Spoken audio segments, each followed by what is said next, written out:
Trawling നിരോധന കാലഘട്ടത്തിൽ നൽകുന്ന സൗജന്യ റേഷനാണ് മുടങ്ങിയത്. ഇതിപ്പോൾ പറയുമ്പോഴത്തേക്ക് ഓടി ഒന്ന് കമന്റ് ഇടും. UDF സർക്കാർ അധികാരത്തിൽ കയറിയിട്ട് 2-3 മാസമായുള്ളൂ. 10 കൊല്ലം പിണറായി വിജയൻ ഭരിച്ചതാണ്. അന്നേരം ഒന്നും നിങ്ങൾക്കൊന്നും പറയാനില്ലല്ലോ. ഈ 10 കൊല്ല കാലയളവിൽ ഈ പറഞ്ഞ റേഷൻ മുടങ്ങിയിട്ടില്ല സാർ. ഈ UDF അധികാരത്തിൽ കയറി കഴിഞ്ഞാണ് ഈ ട്രോളിംഗ് നിരോധനം വന്നത്. അന്നേരമാണ് ഈ പറഞ്ഞ റേഷൻ മുടങ്ങിയത്.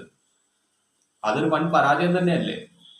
ഇങ്ങനെയുള്ള ഒരു ഗവൺമെന്റ് കേരളം ഭരിക്കുന്ന സമയത്ത് ഈ പറയുന്ന കാലാവസ്ഥ നിരീക്ഷണ വകുപ്പ് ചില സമയത്ത് മഴ പെയ്യുമെന്ന് പറയും, പെയ്യുമെന്ന് പറയുന്ന ദിവസം പെയ്യത്തില്ല എന്ന് പറയുന്ന ദിവസം പെയ്യുകയും ചെയ്യും. അങ്ങനെയുള്ള ഒരു വകുപ്പിനെ വിശ്വസിച്ചുകൊണ്ട് അവർ വീട്ടിൽ ഇരുന്ന് കഴിഞ്ഞാൽ അവന്റെ കുടുംബം പട്ടിണിയായി പോകും. ഈ പറയുന്ന സർക്കാരോ മുഖ്യമന്ത്രിയോ ഒന്നും അവന്റെ വീട്ടിലോട് കൊടുക്കാൻ കഞ്ഞിക്കുള്ള അരി കൊടുക്കില്ല. പിന്നെ അതാണ് ഇതിന്റെ താഴെ ചെന്നത് സർക്കാർ മുന്നറിയിപ്പ് നൽകിയിട്ട് അത് അവഗണിച്ചു പോയതല്ലേ എന്ന് ചോദിച്ചുകൊണ്ട് കമന്റ് ഇടുന്നവന്മാരും നിന്റെ ഒന്നും വീട്ടിൽ നിന്ന് ഈ പറയുന്ന ഒരു നേരത്തെ ആഹാരം അവരുടെ കുടുംബത്തിൽ കൊണ്ട് കൊടുക്കില്ല. അവർക്ക് ആവശ്യമുള്ള ഭക്ഷണം, മറ്റ് അടിസ്ഥാന സൗകര്യങ്ങൾ കൃത്യമായ രീതിയിൽ എത്തിക്കാനുള്ള തയ്യാറെടുപ്പുകൾ സർക്കാർ സ്വീകരിക്കണമായിരുന്നു. തിരുവനന്തപുരത്ത് നിന്നും കൊല്ലത്ത് നിന്നുമായി 6 മത്സ്യത്തൊഴിലാളികളെയാണ് ഇനിയും കണ്ടെത്താനുള്ളത്. തിരുവനന്തപുരത്ത് വിഴിഞ്ഞത്ത് 2 വള്ളങ്ങൾ മറിഞ്ഞുണ്ടായ അപകടത്തിൽ 2 പേരെ കണ്ടെത്താനുണ്ട്. അതുപോലെ മുതലപ്പുഴയിൽ ഇന്നലെ രാത്രി ഉണ്ടായ അപകടത്തിൽ കാണാതായ 2 മത്സ്യത്തൊഴിലാളികൾക്ക് വേണ്ടിയുള്ള തെരച്ചിൽ ഇപ്പോഴും തുടരുകയാണ്. കൊല്ലത്ത് നിന്നും 2 പേരെ കാണാതായിട്ടുണ്ട്. ഇവർക്ക് വേണ്ടിയും തെരച്ചിൽ തുടരുകയാണ്. തിരുവനന്തപുരത്ത് മുതലപ്പുഴയിൽ ഇന്നലെ രാത്രിയാണ് ഈ അപകടമുണ്ടാകുന്നത്. Hi guys, welcome back to new video. എല്ലാവർക്കും പുതിയൊരു വീഡിയോയിലേക്ക് സ്വാഗതം. നമ്മുടെ കേരളത്തിലെ മത്സ്യത്തൊഴിലാളികളുടെ വീടുകളിൽ കണ്ണീരിന്റെ ദിനങ്ങൾ കടന്നു വന്നുകൊണ്ടിരിക്കുകയാണ്. നമുക്കറിയാം, മഴക്കാലമായി കഴിഞ്ഞാൽ നമ്മുടെ കേരളത്തിലെ കടൽ തീരം പ്രക്ഷുബ്ധമാകും. ആ ടൈമിൽ നിരവധി അപകടങ്ങൾ സംഭവിക്കും. അങ്ങനെ മത്സ്യത്തൊഴിലാളികളായിട്ടുള്ള ആളുകൾക്ക് അവരുടെ ജീവൻ നഷ്ടമാകും. ഇത് കാലാകാലങ്ങളായിട്ട് നമ്മുടെ കേരളത്തിൽ തുടർന്നുകൊണ്ടിരിക്കുന്ന ഒരു പ്രതിഭാസമാണ്. അതിന് ഇക്കുറിയും യാതൊരു മാറ്റവും സംഭവിച്ചില്ല. ഇന്നലത്തെ ശക്തമായിട്ടുള്ള മഴയും കാറ്റും അതുകൊണ്ട് തന്നെ നമ്മുടെ കേരളത്തിന്റെ കടൽ തീരം ആകെ പ്രക്ഷുബ്ധമായി. ഈ ഒരു സമയത്ത് കടലിൽ മത്സ്യബന്ധനത്തിന് പോയ തോണികൾ മറിഞ്ഞ് 6ഓളം മത്സ്യത്തൊഴിലാളികളെ കാണാതെയായിട്ടുണ്ട്. ഇവർക്ക് വേണ്ടിയിട്ടുള്ള തിരച്ചിലും മറ്റു കാര്യങ്ങളൊക്കെ ഇപ്പോൾ നമ്മുടെ സംസ്ഥാന സർക്കാർ വൈകിയാണെങ്കിലും ആരംഭിച്ചിട്ടുണ്ട്. എന്തായാലും നമുക്ക് ഇതുമായി ബന്ധപ്പെട്ട് പുറത്തേക്ക് വന്നിരിക്കുന്ന വാർത്ത ഒന്ന് കണ്ടുനോക്കാം. തിരുവനന്തപുരത്ത് നിന്നും കൊല്ലത്ത് നിന്നുമായി 6 മത്സ്യത്തൊഴിലാളികളെയാണ് ഇനിയും കണ്ടെത്താനുള്ളത്. തിരുവനന്തപുരത്ത് വിഴിഞ്ഞത്ത് 2 വള്ളങ്ങൾ മറിഞ്ഞുണ്ടായ അപകടത്തിൽ 2 പേരെ കണ്ടെത്താനുണ്ട്. അതുപോലെ മുതലപ്പുഴയിൽ ഇന്നലെ രാത്രി ഉണ്ടായ അപകടത്തിൽ കാണാതായ 2 മത്സ്യത്തൊഴിലാളികൾക്ക് വേണ്ടിയുള്ള തെരച്ചിൽ ഇപ്പോഴും തുടരുകയാണ്.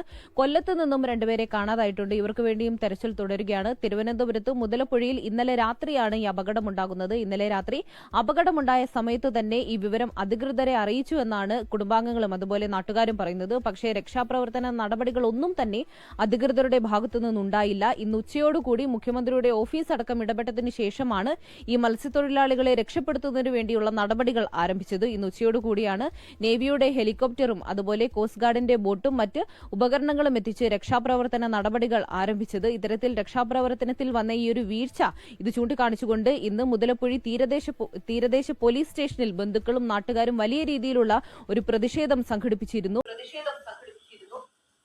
ഇതിനകത്ത് ഈ മുതലപ്പുഴി എന്ന് പറയുന്ന തീരദേശ മേഖല എല്ലാ മഴക്കാലത്തും നമ്മുടെ കേരളത്തിലെ വാർത്താ മാധ്യമങ്ങളുടെ ശ്രദ്ധ പിടിച്ചു വരുന്ന ഒരു പ്രദേശമാണ്.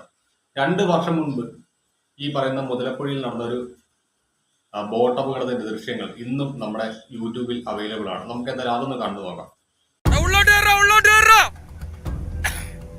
മുതലപ്പുഴയിൽ വീണ്ടും മത്സ്യബന്ധന ബോട്ട് അപകടത്തിൽപ്പെട്ടു. കടലിലേക്ക് വിട മത്സ്യത്തൊഴിലാളികളെ രക്ഷപ്പെടുത്തി ആശുപത്രിയിലേക്ക് മാറ്റി. കഴിഞ്ഞ ദിവസം രാത്രിയിലും മത്സ്യബന്ധന ബോട്ട് അപകടത്തിൽപ്പെട്ടിരുന്നു.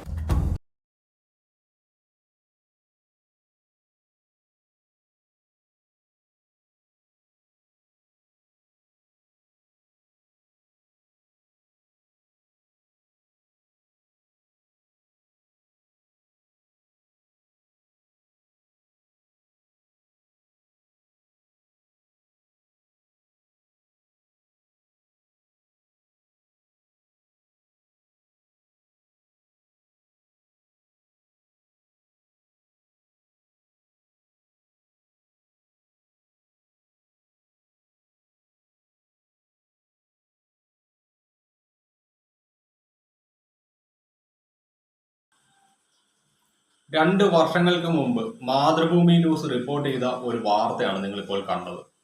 മുതലപ്പുഴി ഹാർബറിൽ നടന്ന ഒരു ദുരന്തം. ഈ ഒരു ദുരന്തവുമായി ബന്ധപ്പെട്ടുള്ള വാർത്തകൾ അന്നും നിങ്ങളെല്ലാവരും വാർത്തകളിലൂടെ കണ്ടതാണ്. ഇന്നും അതേ ഹാർബറിൽ വീണ്ടും ഒരു ദുരന്തം സംഭവിച്ചിരിക്കുകയാണ്. 2 പേരും മിസ്സിംഗ് ആണ്. ഈ ഒരു വിഷയവുമായി ബന്ധപ്പെട്ട് ഈ ഒരു തീരമേഖല സുരക്ഷിതമല്ല എന്നുള്ള കാര്യം യാഥാർത്ഥ്യമാണ്. അതിനകത്ത് സർക്കാർ കൃത്യമായിട്ടുള്ള നടപടികൾ സ്വീകരിച്ചില്ലെങ്കിൽ ഇനിയും മുതലപ്പൊഴി ഹാർബറിൽ നിരപരാധികളായിട്ടുള്ള മത്സ്യത്തൊഴിലാളികളുടെ ജീവൻ നഷ്ടമാകുന്ന സ്ഥിതിയിലേക്ക് കാര്യങ്ങൾ കൊണ്ടെത്തിക്കും. ശരിക്കും പറഞ്ഞാൽ 2018 പ്രളയത്തിന്റെ സമയത്ത് ഈ പറയുന്ന കടലിന്റെ മക്കളായിരുന്നു നമ്മുടെ ജീവൻ രക്ഷിക്കാൻ വേണ്ടിയിട്ട് മുന്നിട്ടിറങ്ങിയത്. പക്ഷെ അവർക്കൊരാവശ്യം വന്നു കഴിഞ്ഞപ്പോഴത്തേക്കും നമ്മൾ ആരും അവർ സപ്പോർട്ട് ചെയ്യാനില്ല എന്നുള്ളതാണ് വാസ്തവം. കാലാകാലങ്ങളായിട്ട് അവരനുഭവിക്കുന്ന ദുരിതങ്ങൾ നമ്മൾ ആരും കണ്ടില്ല എന്ന് നടിക്കുന്നു. പ്രളയം വരുമ്പോഴും ചോറുണ്ണാൻ ഡൈനിങ് ടേബിളിന്റെ മുന്നിലിരിക്കുമ്പോഴും മാത്രമേ നമ്മൾ കടലിന്റെ മക്കളെ ഓർക്കാറുള്ളൂ. അതാണ് യാഥാർത്ഥ്യം. അല്ലാത്തപ്പോൾ അവര് നമ്മുടെയൊക്കെ മനസ്സിന്റെ ഏതോ ഒരു കോണിന് മാത്രമേ ഉള്ളൂ. അതും വിസ്മൃതിയിൽ പ്രളയമോ അങ്ങനെയുള്ള മഹാമാരികളോ വരുമ്പോൾ മാത്രം നമുക്ക് അവർ പ്രിയപ്പെട്ടവരായി മാറും. അല്ലാത്ത കാലയളവിൽ അവരുടെ കുടുംബങ്ങളിൽ ഉണ്ടാകുന്ന കണ്ണീരും മറ്റു കാര്യങ്ങളൊന്നും നമ്മളെ ബാധിക്കുന്ന വിഷയമല്ല. അതൊക്കെ തന്നെയാണ് ഇങ്ങനെയുള്ള ദുരന്തങ്ങൾക്ക് വഴിവെക്കുന്നതെന്നുള്ള കാര്യം നിങ്ങൾ എല്ലാവരും ഒന്ന് ഓർക്കുക. ഏതായാലും ഇപ്പോൾ എല്ലാവരും പറഞ്ഞുകൊണ്ടിരിക്കുന്നത് ഈ പറയുന്ന സർക്കാരിന്റെ മുന്നറിയിപ്പ് അല്ലെങ്കിൽ കാലാവസ്ഥാ നിരീക്ഷണ കേന്ദ്രത്തിന്റെ മുന്നറിയിപ്പ് അവഗണിച്ചുകൊണ്ട് കടലിൽ പോയിട്ടല്ലേ ഈ ഒരു ദുരന്തം ഉണ്ടായത് എന്ന് ചോദിച്ചുകൊണ്ട് ധാരാളം ആളുകൾ വരും. അങ്ങനെയുള്ളവർക്കുള്ള മറുപടി ഉണ്ട്. അതിനു മുൻപ് നമ്മുടെ ബഹുമാനപ്പെട്ട ആഭ്യന്തര വകുപ്പ് മന്ത്രിയുടെ മുന്നിലേക്ക് ഞാനൊരു വിഷ്വൽ വെക്കുന്നു. ഇതൊന്ന് കണ്ടു നോക്കണം. കോസ്റ്റൽ പോലീസിൽ ചെന്ന് പരാതി പറയാൻ ചെന്ന കുടുംബാംഗങ്ങൾക്കുണ്ടായ ദുരനുഭവത്തെ കുറിച്ച് അവര് വിവരിക്കുന്നതാണ്. ഈ സംഭവം നടന്നത് ചേട്ടാ രാത്രി 8:30 മണിക്ക് നടന്ന സമയത്ത് എന്റെ സഹോദരൻ വിളിച്ചു. എന്റെ സഹോദരന്റെ വള്ളത്തിലാണ് പോയത്. എന്റെ സഹോദരൻ വിളിച്ചിട്ട് എന്റെ ചേച്ചിയുടെ മോൻ പറഞ്ഞു, കുഞ്ഞമ്മ ഇങ്ങനെ വള്ളം മറിഞ്ഞിട്ടുണ്ട്, രണ്ടുപേരെ കാണാൻ. കുഞ്ഞമ്മ പെട്ടെന്ന് പൊടിയിലെത്തണം. ഞാനും ഈ സ്റ്റിജിന്റെ അമ്മായിയമ്മയായിട്ട് ഇവിടെ എത്തി. എന്റെ ഈ 2 മക്കളുടെ വിളി കേൾക്കുന്ന കയ്യും കാണുന്നു. എന്തുകൊണ്ട് ഈ ഹോസ്റ്റൽ പോലീസ് എന്റെ 2 മക്കളെ രക്ഷിക്കാൻ കഴിയാത്ത? 1.5 വയസ്സായ ഒരു പൊടി കൊച്ചുണ്ട് സ്റ്റിജിന്, 2 വയസ്സായതുകൊണ്ട് ഈ പിഞ്ച് പാലകമരം നോക്കാനായിട്ടല്ലേ ഈ കടലിൽ കൂടെ പോണത്. എന്തുകൊണ്ട് ഇപ്പൊ അവരുടെ അടുത്ത് ചോദിച്ചതാണ് ഈ 2 വ്യക്തികളെ രക്ഷിക്കാനായിട്ട് എന്റെ സഹോദരൻ എന്റെ മോനും ചാടാത്ത എന്തെന്ന് അവരുടെ കഴിവിന്റെ പരമാവധി അവരും നോക്കി. അപ്പൊ എന്റെ ഇനി രണ്ടുപേരായിട്ട് ഞങ്ങൾ ബലി കൊടുക്കണോ? ഈ 2 കൂടെ ബലി കൊടുക്കണം. എന്തുകൊണ്ട് ഇവരിത് അറിഞ്ഞിട്ടും ഇവർ മെസ്സേജ് ഇടാത്ത കാര്യം എന്താണ്? ഇവര് മെസ്സേജ് ഇടാത്ത എന്നിട്ട് ഇവരുടെ ഉപകരണം തരാം, മത്സ്യത്തൊഴിലാളി രക്ഷപ്പെടുത്തുന്നു. അപ്പൊ ഇവരിവിടെ എന്തിനാണ് ഇരിക്കുന്നത്? ഈ രക്ഷാപ്രവർത്തകർ എന്തിനാണ് ഇരിക്കുന്നത്? അവർ 8:30 മണിയായപ്പോ മെസ്സേജ് ഇട്ടെന്ന് മടിവെള്ളം കയറി അടയ്ക്കാനായിട്ട് മെസ്സേജ് ഇട്ടത് 8:30 മണിയായപ്പോ.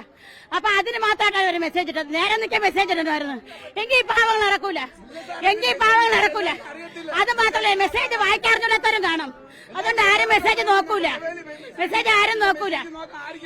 മത്സ്യത്തൊഴിലാളിയൊക്കെ ഇയാളുടെ വള്ളത്തിലാണ് പോയത്. ഇന്നലെ 8:30 മണിക്കാണ് സംഭവിച്ചു. കൂടെ വേറൊരു വള്ളക്കാർ ഉണ്ടായിരുന്നു. അവർ വന്നിട്ട് ഇവരെ പോസ്റ്റ് പോലീസിനെ ഒന്ന് വിളിച്ചപ്പോൾ അവര് പറഞ്ഞ ഒരു ബോയ കൊടുത്തിട്ട് പറഞ്ഞത് നിങ്ങൾ പോയി രക്ഷപ്പെടുത്ത്, ഞങ്ങൾ വരാന്ന്. അവർ വന്നത് 10:30 മണിക്കാണ്. അന്നേരം ജലകന്യുണ്ട് ഇതിന് വേണ്ടി. സോ ഇതാണ് നമ്മുടെ കേരളത്തിലെ കോസ്റ്റൽ പോലീസിന്റെ ഡ്യൂട്ടി. മത്സ്യത്തൊഴിലാളികൾക്ക് വേണ്ടിയ ഉപകരണങ്ങൾ നൽകാൻ നിങ്ങൾ പോയി രക്ഷപ്പെടുത്തും. പിന്നെ എന്തിനാണ് സാർ ഈ പറയുന്ന NDRF, അതേപോലെ തന്നെ കോസ്റ്റൽ പോലീസ്, അതേപോലെ തന്നെ കോസ്റ്റൽ ഗാർഡ്, ഇവരൊക്കെ ഈ പറയുന്ന മത്സ്യത്തൊഴിലാളികളുടെയും തീരദേശ മേഖലയുടെയും സംരക്ഷണത്തിന് വേണ്ടിയിട്ടുള്ളതാണ്. നിങ്ങൾ ചുമ്മാ സർക്കാരിന്റെ ശമ്പളം മേടിക്കാൻ വേണ്ടിയിട്ടല്ല അവിടെ എടുത്തിരിക്കുന്നത്. ഈ പറയുന്ന മത്സ്യത്തൊഴിലാളികളുടെയും അതേപോലെ തന്നെ നമ്മുടെ തീരദേശ മേഖലയുടെ സുരക്ഷ ഉറപ്പാക്കുക എന്ന ഉത്തരവാദിത്തം പാലിക്കാൻ വേണ്ടിയിട്ടാണ് ഇരിക്കുന്നത്. അതുപോലും അറിയില്ലെങ്കിൽ സാറുമാര് രാജിവെച്ച് പുറത്തു പോകുന്നതായിരിക്കും നല്ലത്. വെറുതെ ഈ പാവങ്ങളുടെ വീടുകളിൽ ഇനിയും കണ്ണീര് വീഴ്ത്തരുത്.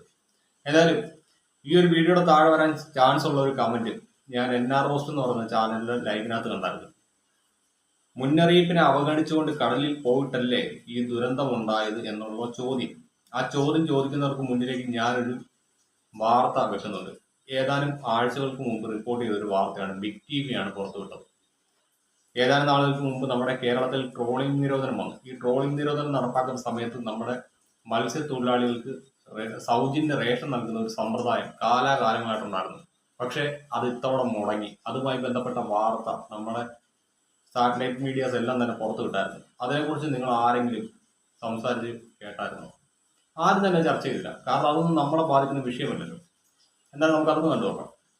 ട്രോളിംഗ് നിരോധന കാലത്ത് മത്സ്യത്തൊഴിലാളികൾക്ക് നൽകേണ്ട റേഷൻ മുടങ്ങിയത് നിങ്ങൾ അറിഞ്ഞിരുന്നോ? റേഷൻ വിതരണം മുടങ്ങിയതോടെ ദുരിതത്തിലായത് 1.5 ലക്ഷത്തിലേറെ വരുന്ന മത്സ്യത്തൊഴിലാളി കുടുംബങ്ങളാണ്. ട്രോളിംഗ് നിരോധന കാലമാണ്. അപ്പോഴാണ് അവർക്ക് ശരിക്കും സഹായം വേണ്ടത്. ആ ധനസഹായവും UDF സർക്കാർ ഇതുവരെ വിതരണം ചെയ്തിട്ടില്ല എന്നതാണ് നമ്മുടെ മുന്നിലുള്ള വസ്തുത. അപ്പോൾ ദുരിതത്തിലായി കഴിയുന്ന ആ മനുഷ്യരെ സഹായിക്കുന്നതിനായി ബന്ധപ്പെട്ട വകുപ്പുകൾ അടിയന്തര ഇടപെടൽ ഉണ്ടാക്കുമോ? അതാണ് അറിയേണ്ടത്. ധനസഹായം ഈ ട്രോളിംഗിന്റെ ഒരു പീരീഡിലാണ് കൃത്യമായി അവർക്ക് വിതരണം ചെയ്യേണ്ടത്. അതാണ് അവർ കാത്തിരിക്കുന്നത്. കുറെ പേരൊക്കെ നേരത്തെ തന്നെ മറ്റു കാര്യങ്ങളിലൂടെയൊക്കെ സംഭരിച്ച് വെച്ചിട്ടുണ്ടാകും. പക്ഷേ റേഷൻ മുടങ്ങുമ്പോൾ ബുദ്ധിമുട്ടിലാകുന്ന കുടുംബങ്ങളായിരിക്കും ഇതിൽ ബഹുഭൂരിപക്ഷവും എന്നുള്ളത് നമ്മൾ ഓർക്കേണ്ടതുണ്ട്. സൂരജ് സജിയിലേക്ക് പോകാം. സൂരജ് സജി, സുപ്രഭാതം. ഒരിക്കൽ കൂടി സ്വാഗതം.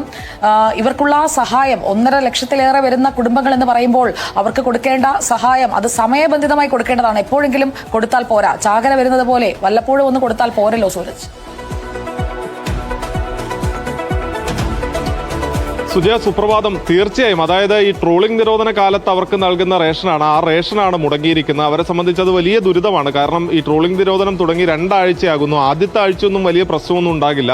പക്ഷേ രണ്ടാമത്തെ ആഴ്ച എന്നൊക്കെ പറയുമ്പോൾ അവരെ സംബന്ധിച്ച് വലിയ ദുരിതമാണ് ഉണ്ടാവുക. പരമ്പരാഗത മത്സ്യത്തൊഴിലാളികളെ സംബന്ധിച്ച് ഈ മഴ കൂടുതൽ ശക്തിപ്പെട്ടു വരുന്ന സമയമാണ്. അവർക്കും അതുകൊണ്ട് കടലിൽ പോകാൻ സാധിക്കുന്നില്ല, മത്സ്യബന്ധനം നടത്താൻ സാധിക്കുന്നില്ല. ഈ സാഹചര്യത്തിൽ ഈ റേഷൻ കൂടി മുടങ്ങിക്കഴിഞ്ഞാൽ അവരുടെ ജീവിതം തീർത്തും ദുസ്സഹമാകും എന്നുള്ളത് തീർച്ചയാണ്. ഇതിൽ 1.5 ലക്ഷം കുടുംബങ്ങൾക്ക് ലഭിക്കേണ്ട സൗജന്യ റേഷനാണ് കഴിഞ്ഞ ട്രോളിംഗ് നിരോധന കാലഘട്ടത്തിൽ ഇല്ലാതെയായത്. അതായത് മത്സ്യത്തൊഴിലാളികൾക്ക് സർക്കാർ നൽകുന്ന സൗജന്യ റേഷൻ, ട്രോളിംഗ് നിരോധന കാലഘട്ടത്തിൽ നൽകുന്ന സൗജന്യ റേഷനാണ് മുടങ്ങിയത്. ഇതിപ്പോ പറയുമ്പോഴത്തേക്ക് ഓടി ഒന്ന് കമന്റ് ഇടും, UDF സർക്കാർ അധികാരത്തിൽ കയറിയിട്ട് 2-3 മാസമായുള്ളൂ, 10 കൊല്ലം പിണറായി വിജയൻ ഭരിച്ചതാണ്, അന്നേരം ഒന്നും നിങ്ങൾക്കൊന്നും പറയാനില്ലല്ലോ. ഈ 10 കൊല്ല കാലയളവിൽ ഈ പറഞ്ഞ റേഷൻ മുടങ്ങിയിട്ടില്ല സാർ. ഈ UDF അധികാരത്തിൽ കയറി കഴിഞ്ഞാണ് ഈ ട്രോളിംഗ് നിരോധനം വന്നത്. അന്നേരമാണ് ഈ പറഞ്ഞ റേഷൻ മുടങ്ങിയത്. അതൊരു വൻ പരാജയം തന്നെയല്ലേ? ഇങ്ങനെയുള്ള ഒരു ഗവൺമെന്റ് കേരളം ഭരിക്കുന്ന സമയത്ത് ഈ പറയുന്ന കാലാവസ്ഥ നിരീക്ഷണ വകുപ്പ് ചില സമയത്ത് മഴ പെയ്യുമെന്ന് പറയും, പെയ്യുമെന്ന് പറയുന്ന ദിവസം പെയ്യത്തില്ല എന്ന് പറയുന്ന ദിവസം പെയ്യുകയും ചെയ്യും. അങ്ങനെയുള്ള ഒരു വകുപ്പിനെ വിശ്വസിച്ചുകൊണ്ട് അവർ വീട്ടിൽ ഇരുന്ന് കഴിഞ്ഞാൽ അവന്റെ കുടുംബം പട്ടിണിയായി പോകും. ഈ പറഞ്ഞ സർക്കാരോ മുഖ്യമന്ത്രി ഒന്നും അവന്റെ വീട്ടിലോട് കൊടുക്കാൻ കഞ്ഞിക്കുള്ള അരി കൊടുക്കില്ല. പിന്നെ അതാണ് ഇതിനെ താഴെ ചെന്നത് സർക്കാർ മുന്നറിയിപ്പ് നൽകിയിട്ട് അത് അവഗണിച്ചു പോയതല്ലേ എന്ന് ചോദിച്ചുകൊണ്ട് കമന്റ് ഇടുന്നവന്മാരും നിന്റെ ഒന്നും വീട്ടിൽ നിന്ന് ഈ പറയുന്ന ഒരു നേരത്തെ ആഹാരം അവരുടെ കുടുംബത്തിൽ കൊണ്ട് കൊടുക്കില്ല. അങ്ങനെയുള്ളപ്പോൾ സ്വന്തം മക്കൾ പട്ടിണി നടന്ന് കരയുന്നത് കാണാതിരിക്കാൻ വേണ്ടിയിട്ട് അവർ കടലിൽ പോയി. അല്ലെങ്കിൽ അവർ പോകാതിരിക്കണേ കൃത്യമായിട്ടുള്ള മുന്നൊരുക്കങ്ങൾ സർക്കാരിന്റെ ഭാഗത്തു നിന്ന് ഉണ്ടാവണമായിരുന്നു. അവർക്ക് ആവശ്യമുള്ള ഭക്ഷണം, മറ്റ് അടിസ്ഥാന സൗകര്യങ്ങൾ കൃത്യമായ രീതിയിൽ എത്തിക്കാനുള്ള തയ്യാറെടുപ്പുകൾ സർക്കാർ സ്വീകരിക്കണമായിരുന്നു. ഈ മുതലപ്പൊഴി ആ മേഖലകളിൽ കുടിവെള്ളം പോലും കഴിഞ്ഞ കുറച്ച് കാലയളവായിട്ട് കിട്ടാക്കന്നെയാണ്. ഈ കാര്യങ്ങളൊക്കെ പറയുമ്പോഴത്തേക്ക് ചിലരുടെ എല്ലാം ചെവിക്കകത്ത് ഈയം ഒരുക്കി വെച്ചിരിക്കുക, ചിലരുടെ എല്ലാം കണ്ണ് കൂട്ടി കെട്ടി വെച്ചിരിക്കുകയാണ്. കാരണം അവർ കടലിന്റെ മക്കളാണ്. അവർക്ക് അവകാശങ്ങൾ ഒന്നും തന്നെ ഇല്ല നമ്മുടെ കണ്ണിൽ. അവരെ നമുക്ക് ആവശ്യമാണ്. വല്ല പ്രളയം വരുമ്പോഴോ അങ്ങനെയുള്ള പ്രകൃതി ദുരന്തങ്ങൾ വരുമ്പോൾ അവരുടെ സഹായം വേണം. അന്ന് അവർ ഹീറോസാണ്, പിന്നീട് അവരെ ആർക്കും വേണ്ട. അതാണ് യാഥാർത്ഥ്യം. എന്തായാലും ഈ മുതലപ്പൊഴി ഹാർബറുമായി ബന്ധപ്പെട്ട പ്രശ്നങ്ങൾ എത്രയും പെട്ടെന്ന് പരിഹരിച്ചു കൊടുക്കുകയാണെങ്കിൽ കുറേയധികം കുടുംബങ്ങൾ രക്ഷപ്പെടും. അത് മാത്രം റിക്വസ്റ്റ് ഉണ്ട്. എന്നാൽ ശരി, എന്നാൽ ബൈ.